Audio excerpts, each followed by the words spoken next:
आज Doubtnut app download करें। Doubtnut पर अपने सभी गणित, रसायन विज्ञान, भौतिक विज्ञान और जीव विज्ञान के डाउट्स का करो सफाया। बस प्रश्न की फोटो खींचो, एक ही प्रश्न को क्रॉप करो और तुरंत वीडियो सोल्यूशन पाओ। अभी डाउनलोड करें। हेलो दोस्तों, जैसा कि आप यहाँ पर देख रहे हो कि इस क्वेश्चन में दिया हुआ है कि एक बिंदु XY तल में स्थित है, तो इसके Y निर्देशांक पर अपना मत व्यक्त कीजिए। ठीक है, तो यहाँ पर क्वेश्चन में दे रखा है कि एक बिंदु है जो कि XY तल में स्थित है, तो इसके Y निर्देशांक पर अपना हमें मत व्यक्त करना है। ठीक है, तो हम इसे देखते हैं।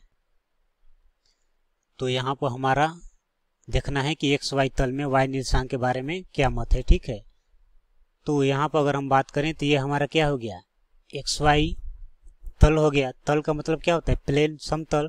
तो ये जो है हमारा क्या हो गया, XY तल हो गया। ये YZ तल हो गया और ये XZ तल हो गया, XZ प्लेन हो गया। ठीक है, तो हमें बात करना है XY प्लेन में। तो हम मान लेते हैं कि XY प्लेन में हमें बात करना है Y निर्देशांक पे, तो XY प्लेन में मान लेते हैं कोई एक बिंदु ये हो गया। ठीक है, ये हमारा कोई एक बिंदु हो गया, तो इसका निर्देशांक क्या होगा, X, Y होगा। मतलब ये हुआ कि इसमें X का भी कुछ वैल्यू होगा और Y का भी कुछ वैल्यू होगा। तो यहाँ पर XY प्लेन क्या होता है कि XY प्लेन जो होता है वो X अक्ष और Y अक्ष के मिलने से जो प्लेन बनता है वो क्या होता है, XY प्लेन होता है। तो हमको यहाँ पे पता चला कि X अक्ष और Y अक्ष के मिलने से जो प्लेन बनता है वो XY प्लेन होता है, XY तल होता है। ठीक है, तो अगर मान लेते हैं कि अगर कोई बिंदु XY प्लेन में है तो उसके कई कंडीशन हो सकते हैं। एक तो मान लेते हैं इस बिंदु का नाम P है। ठीक है, इसका P नाम रख दिए। तो अगर मान लेते हैं कि बिंदु P अगर इस बीच में स्थित हुआ तो यहाँ पर X का कुछ मान होगा, Y का भी कुछ मान होगा।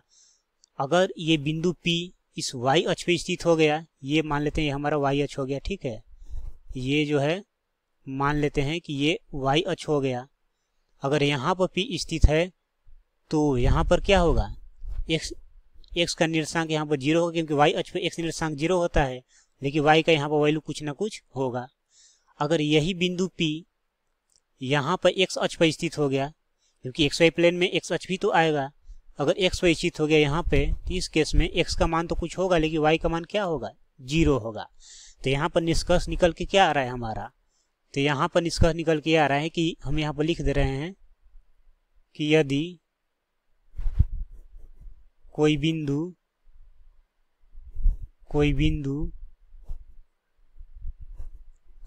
XY प्लेन में स्थित है, XY प्लेन या तल एक ही होता है। ठीक है, XY तल में स्थित है तो उसका Y निर्देशांक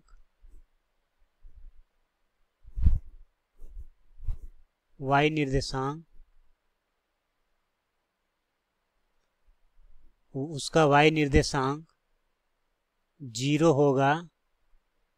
उसका Y निर्देशांक 0 होगा यदि वह बिंदु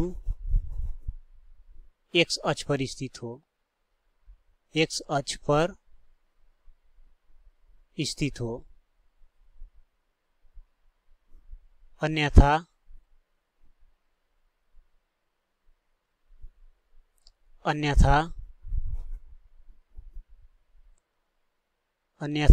उस बिंदु का Y निर्देशांक उस बिंदु का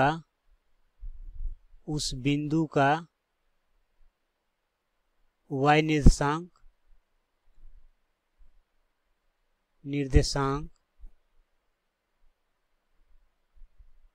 0 नहीं होगा।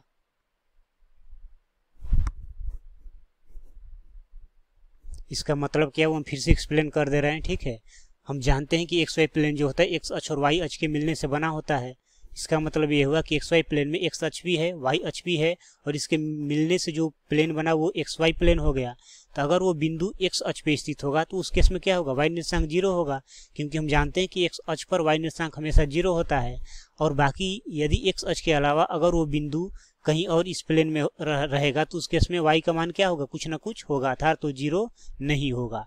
तो यहाँ पर Y निर्देशांक के बारे में हमारा मत यही होगा कि यदि वो बिंदु XY प्लेन के X अक्ष पर केवल स्थित है तो उस केस में उस बिंदु का Y निर्देशांक 0 होगा, और यदि वो बिंदु XY प्लेन के एक्स अक्ष के अलावा किसी अन्य जगह पर स्थित है तो उस केस में y निर्देशांक 0 नहीं होगा, अर्थात उसका कोई ना कोई वैल्यू होगा। ठीक है, तो दोस्तों उम्मीद करता हूं कि आपको ये बात अच्छी तरह से समझ में आई होगी। Thank you. कक्षा 6वीं से 12वीं से लेकर नीट, IIT, JEE वो एडवांस के लेवल तक 1 करोड़ से ज्यादा छात्रों का भरोसा। आज ही डाउनलोड करें डाउटनेट ऐप या व्हाट्सएप करें अपने सारे डाउट्स 8400 400 400 पर।